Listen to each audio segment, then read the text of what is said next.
Hello viewers, good evening. இன்றைக்கி நம்ம கிச்சனில் இட்லி, தோசை, சப்பாத்தி, சாப்பாடு எல்லாத்துக்கும் சூட் ஆகிற மாதிரி குருமா தாங்க வைக்க போகிறோம். வாங்க குயிக்காக எப்படி செய்கிறதுன்னு பார்க்கலாம். இதை நான் குக்கரில் தான் ரெடி பண்ண போகிறேன். குக்கரில் தேவையான அளவு எண்ணெய் ஊற்றி காய வச்சுருக்கேங்க. நெக்ஸ்ட்டு தேவையான ஸ்பைசஸ் போட்டுக்கலாம். பாருங்கள், பட்டை, சோம்பு, கிராம்பு, பேசிக்காக தாளிக்கிறதெல்லாம் போட்டாச்சு. இந்த ரெசிபியை வந்து நம்ம ஹோட்டல் ஸ்டைலில் தாங்க ட்ரை பண்ண போகிறோம். அதுக்கு 3 முந்திரி ஆட் பண்ணிக்கலாங்க.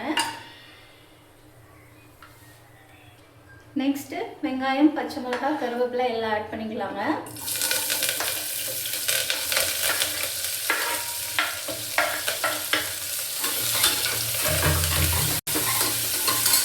நாலு பேருக்கு தகுந்த மாதிரி இப்படி செய்கிறேங்க. உங்கள் வீட்டில் அதிகமான எண்ணிக்கை இருந்தால் அதுக்கேற்ற மாதிரி நீங்கள் கூட குறைச்சல் போட்டுக்கோங்க.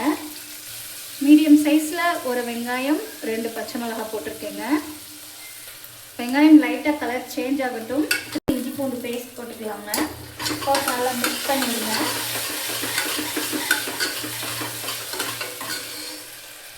இஞ்சி பூண்டு பேஸ்ட்டோட ராஸ்மல் போனதும் 3 பழுத்த தக்காளியை வந்து நான் கட் பண்ணி வச்சுருக்கேங்க. இதை ஆட் பண்ணிக்கலாம்.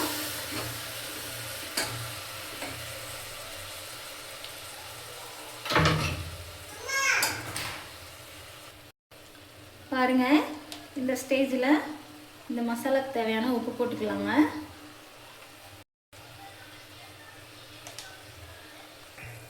தேங்காய், கொஞ்சம் பொட்டுக்கடலை 1 ஸ்பூனுக்கும் கம்மியாக தான் இருக்கும். பெருஞ்சீரகம் சேர்த்துருக்கேங்க. இது நல்லா பேஸ்ட் அரைச்சி எடுத்துகிட்டு வந்துடலாங்க. அடுத்து இதில் கரம் மசாலா தூள் 1 ஸ்பூன், சில்லி பவுடர் வந்துட்டு 1.5 ஸ்பூன்,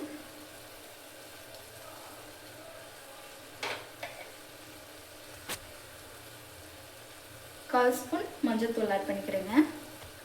இதோட சேர்த்து உங்களுக்கு மட்டன் ஃப்ளேவரில் வேணும்னா மட்டன் மசாலா ஆட் பண்ணிக்கோங்க. இல்லை சிக்கன் டைப்பில் வேணும்னா சிக்கன் மசாலா ஆட் பண்ணிக்கோங்க. சூப்பராக இருக்கும். நல்லா கரைடுங்க. மசாலாலாம் போட்டு ஒரு நிமிஷம் நல்லா பச்சை வாசனை போகிற வரைக்கும் குக் ஆகட்டும். பாருங்கள், தக்காளி இந்தளவு மேஷ் ஆகும். அரைச்சி வச்சுருக்க பேஸ்ட்டை வந்து இதில் ஆட் பண்ணிக்கலாங்க. சிக்கன் மசாலா ஆட் பண்ணியிருக்கேங்க. இது நல்லா ஒரு 2 மினிட்ஸ் இப்படியே வதக்கி விட்டுக்கலாம்.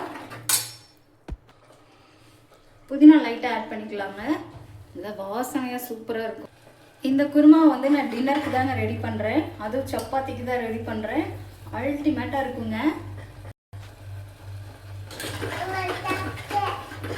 பாருங்க, இதை ரெடி பண்ணும்போதே நல்லா டெம்ப்டிங்காக இருக்கும். அப்படி கலரில் சூப்பராக இருக்குது. இந்த பேஸ்ட் போட்டு 2 நிமிஷம் ஆயிடுச்சுங்க. 2 நிமிஷம் நல்லா அப்படி லைட்டாக புரட்டி விட்டால் போதும். இப்போ தேவையான அளவு தண்ணி ஆட் பண்ணிக்கலாங்க. எதையும் வேஸ்ட் பண்ணாமல் மிக்ஸி ஜாரில் நல்லா அலசி ஊற்றிக்கோங்க. 2 விசிலுங்க. வெயிட் பண்ணலாம்.